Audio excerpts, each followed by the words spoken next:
जय श्री कृष्णा दोस्तों। आज मैं आपको बृहस्पतिवार व्रत की कथा सुनाने वाली हूँ। तो सबसे पहले आपको बताते हैं बृहस्पतिवार व्रत की विधि। बृहस्पतिवार के दिन विष्णु जी की पूजा की जाती है। बृहस्पतिवार के दिन एक समय ही भोजन करें, पीले वस्त्र धारण करें, पीले पुष्पों को धारण करें। भोजन भी चने की दाल का होने चाहिए, नमक नहीं खाना चाहिए। पीले रंग का फूल, चने की दाल, पीले कपड़े तथा पीले चंदन से पूजा करनी चाहिए। पूजन के पश्चात सभी को कथा सुननी चाहिए। इस व्रत के करने से बृहस्पति जी अति प्रसन्न होते हैं तथा धन विद्या का लाभ होता है और स्त्रियों के लिए यह व्रत अति आवश्यक है। इस व्रत में केले का पूजन अवश्य करना चाहिए। अब शुरू करते हैं आज की कथा। किसी गांव में एक साहूकार रहता था, जिसके घर में अन्न, वस्त्र और धन, किसी भी चीज की कोई कमी नहीं थी।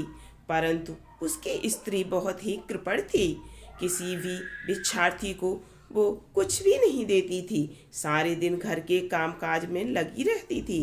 एक समय एक साधु महात्मा बृहस्पतिवार के दिन उसके द्वार पर आए और भिक्षा की याचना की। स्त्री उस समय घर के आंगन को लीप रही थी। इस कारण साधु महाराज से कहने लगी कि महाराज, इस समय तो मैं घर लीप रही हूँ, आपको कुछ नहीं दे सकती, फिर किसी अवकाश के समय आना। साधु महात्मा खाली हाथ चले गए। कुछ दिन के पश्चात वही साधु महाराज फिर से आए, उसी तरह भिक्षा मांगी। साहूकारनी उस समय लड़के को खिला रही थी। कहने लगी, महाराज, मैं क्या करूं, अवकाश नहीं है, इसीलिए आपको भिक्षा नहीं दे सकती।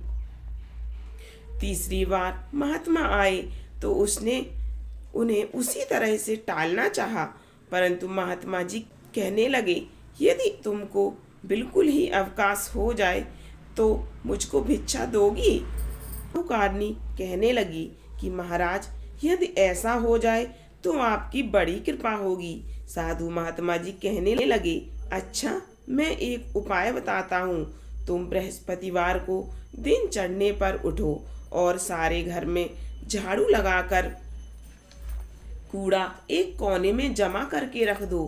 घर में चौका इत्यादि मत लगाओ। फिर स्नान आदि करके घर वालों से कह दो उस दिन सब हजामत अवश्य करवाएं। रसोई बनाकर चूल्हे के पीछे रखा करो, सामने कभी न रखो। शाम को अंधेरा होने के बाद दीपक जलाया करो तथा बृहस्पतिवार को पीले वस्त्र धारण मत करो, ना पीले रंग की चीजों का भोजन करो। यदि ऐसा करोगे तो तुमको घर का कोई काम नहीं करना पड़ेगा। साहूकारनी ने ऐसा ही किया। बृहस्पतिवार को दिन चढ़े उठी, झाड़ू लगाकर कूड़े को घर में जमा कर दिया। पुरुषों ने हजामत बनवाई, भोजन बनवाकर चूल्हे के पीछे रखा। वह सब बृहस्पतिवारों को ऐसा ही करती रही। अब कुछ काल बाद उसके घर में खाने का दाना न रहा। थोड़े दिनों में महात्मा फिर आए और भिक्षा मांगी, परंतु सेठानी ने कहा, महाराज, मेरे घर में खाने को अन्न नहीं है, आपको क्या दे सकती हूँ। तब महात्मा ने कहा कि जब तुम्हारे घर में सब कुछ था तब भी तुम कुछ नहीं देती थी, अब पूरा पूरा अवकाश है तब भी तुम कुछ नहीं दे रही हो। तुम क्या चाहती हो वह कहो। तब सेठानी ने हाथ जोड़कर प्रार्थना की कि महाराज, अब कोई ऐसा उपाय बताओ कि मेरे पहले जैसा धन धान्य हो जाए घर में। अब मैं प्रतिज्ञा करती हूँ कि अश्वमेव जैसा आप कहेंगे मैं वैसा ही करूँगी। तब महात्मा जी ने कहा, बृहस्पतिवार को प्रातः काल उठकर स्नान आदि से निवृत्त हो घर को गौ के गोबर से लीपो तथा घर के पुरुष हजामत न बनवाएं। भूखों को अन्न जल देती रहा करो। ठीक शाम को दीपक जलाया करो। यदि ऐसा करोगी तो तुम्हारी सब मनोकामनाएं पूर्ण होंगी।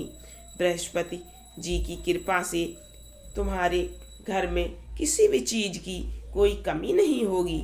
सेठानी ने ऐसा ही किया और उसके घर में धन धान वैसा ही हो गया जैसे कि पहले था। इस प्रकार बृहस्पति जी की कृपा से अनेक प्रकार की सुख भोग कर दीर्घ काल तक जीवित रही। दूसरी कथा इस प्रकार है। एक दिन इंद्र बड़े अहंकार से अपने सिंहासन पर बैठे थे और बहुत से देवता, ऋषि, गंधर्व, किन्नर आदि सभा में उपस्थित थे। जिस समय बृहस्पति जी वहां पर आए तो सबके सब उनके सामने सम्मान के लिए खड़े हो गए, परंतु इंद्र गर्व के मारे खड़ा ना हुआ। वह सदैव उनका आदर किया करता था। बृहस्पति जी अपना अनादर समझते हुए वहां से उठकर चले गए। तब इंद्र को बड़ा शौक हुआ कि देखो, मैंने गुरु जी का अनादर कर दिया, मुझसे बड़ी भारी भूल हो गई। गुरु जी के आशीर्वाद से ही मुझको ये वैभव मिला है। उनके क्रोध से यह सब नष्ट हो जाएगा, इसीलिए उनके पास जाकर मुझे क्षमा मांगनी चाहिए, जिससे उनका क्रोध शांत हो जाए और मेरा कल्याण हो।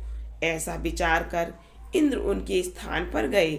जब बृहस्पति जी ने अपने योग बल से ये जान लिया कि इंद्र क्षमा मांगने के लिए मेरे पास आ रहा है, तो वह क्रोधवश उससे भेंट करना उचित न समझकर अंतर्ध्यान हो गए।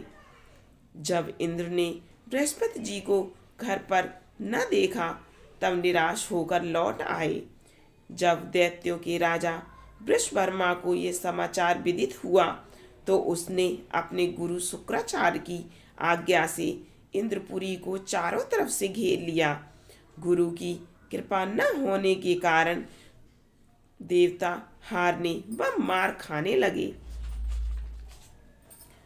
तब उन्होंने ब्रह्मा जी को विनय पूर्वक सब वृत्तांत सुनाया और कहा कि महाराज, दैत्यों से किसी प्रकार बचाइए। तब ब्रह्मा जी कहने लगे कि तुमने बड़ा अपराध किया है, जो गुरुदेव को क्रोधित कर दिया। अब तुम्हारा कल्याण इसी में हो सकता है कि त्वष्टा ब्राह्मण का पुत्र विश्वरूपा बड़ा तपस्वी और ज्ञानी है, उसे अपना पुरोहित बनाओ तो तुम्हारा कल्याण हो सकता है। यह वचन सुनते ही इंद्र त्वष्टा के पास गए और बड़े विनीत भाव से त्वष्टा से कहने लगे कि आप हमारे पुरोहित बनने की कृपा करें, जिससे हमारा कल्याण हो।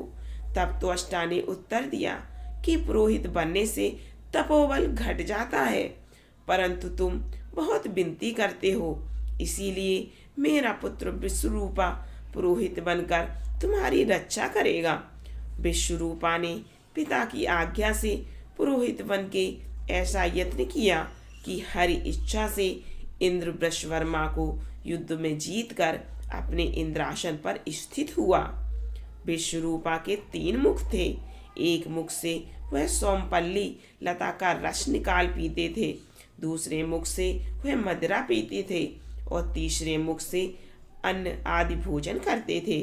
इंद्र ने कुछ दिनों उपरांत कहा कि मैं आपकी कृपा से यज्ञ करना चाहता हूँ।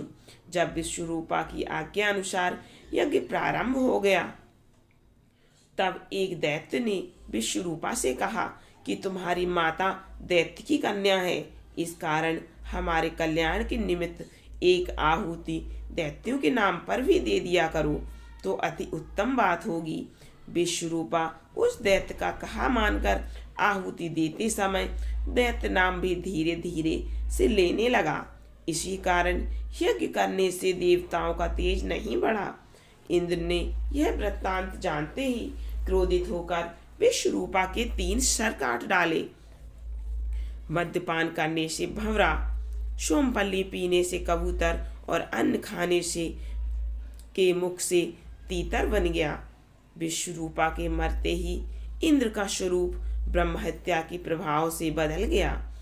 देवताओं के 1 वर्ष तक पश्चाताप करने पर भी ब्रह्महत्या का वह पाप न छूटा, तो सब देवताओं के प्रार्थना करने पर ब्रह्मा जी बृहस्पति जी के सहित वहां आए और ब्रह्म हत्या के 4 भाग किए।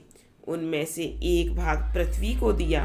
इसी कारण कहीं कहीं धरती ऊंची नीची और कहीं बीज बोने के लायक भी नहीं है।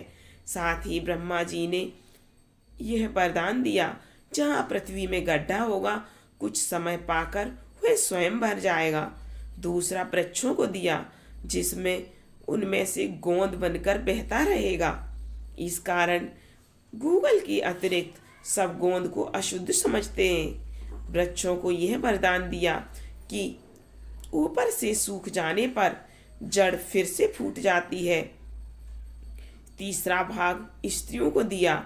इसी कारण स्त्रियां हर महीने रजस्वला होकर पहले दिन चांडालनी, दूसरे दिन ब्रह्मघातनी और तीसरे दिन धोबिन के समान रहकर चौथे दिन शुद्ध होती हैं और संतान प्राप्ति का उन्हें वरदान दिया।